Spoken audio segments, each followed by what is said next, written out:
So hello guys, ito papakita ko sa inyo guys,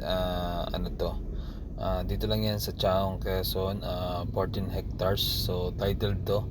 So 400 lang siya per square meter. So ngayon guys, i-drone shot na lang natin tong mismong property kasi wala naman siyang gaanong tanim, puro mga halaman lang or gulay yung mga nakatanim dito sa mismong property. So yan guys, makikita nyo dito sa property na flat land naman siya. So kung anong nakikita nyo dyan sa video, yan po yung kabuuan ng 14 hectares. Yung lahat ng mahawa na yan or malinis na property, yan yung kabuuan ng 14 hectares. So lahat ng nakatanim dito ay mga gulay lang.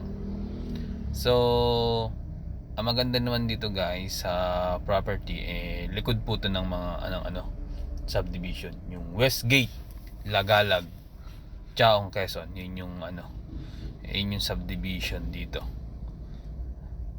Likod siya nun ng mismong property. So maganda naman, doon siya dadaan sa may gilid ng subdivision. Kaya Alam Barangay Road po dito sa likod na yung mismong property niya. Yan. So yan, makikita nyo naman guys dito sa property, mababa lang naman yung pagka drone shot, flat na flat po yung area. So ito kasi guys, itong property to, ito na yung pinakamura dito.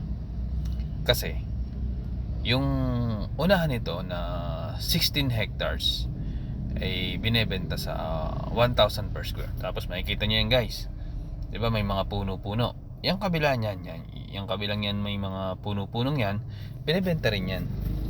So pagkakalam mo dyan, nasa 10 hectares yata yan. Pero 700 per square yan guys, kahit magtanong kayo dito. Pero ito guys, 14 hectares siya, 400 lang per square meter siya. So guys, yung niya, yung title, diba sa title, yung title niya 4, pero iisa lang may-ari. Kasi pinangalan niya sa mga anak yung iba. Kasi diba 14 hectares to, so pwede siyang masilip kasi sobrang laki ng lote niya. Kaya yung ibang title, pinangalan niya sa anak niya.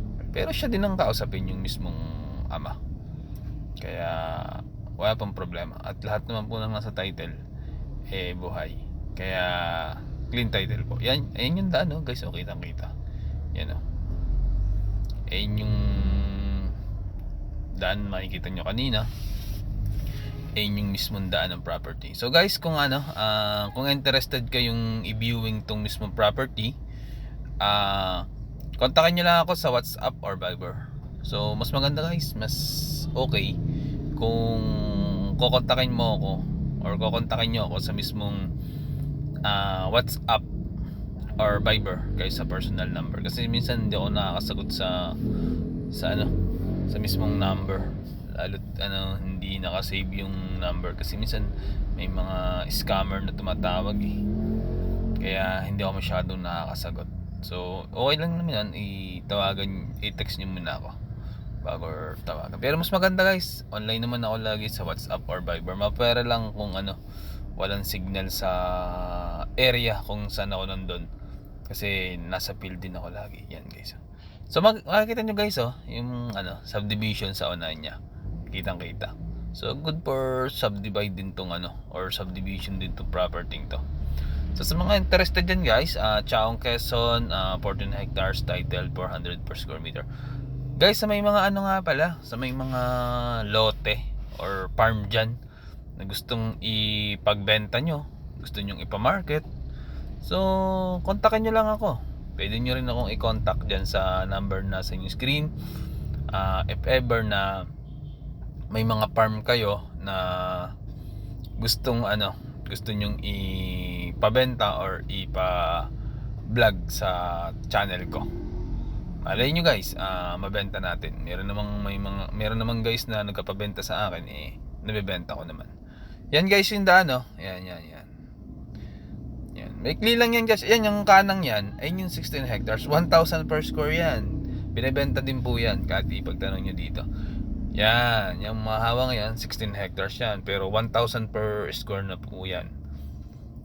Yan yung ano. Yan yung subdivision guys. So, yan o.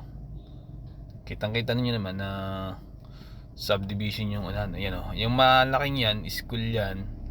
Tapos magmula kasi doon sa National Highway guys, ano lang to, 3 minutes nasa mismong National Highway na kayo. Yan. Hindi ko lang masyadong mailayo guys yung drone ngayon.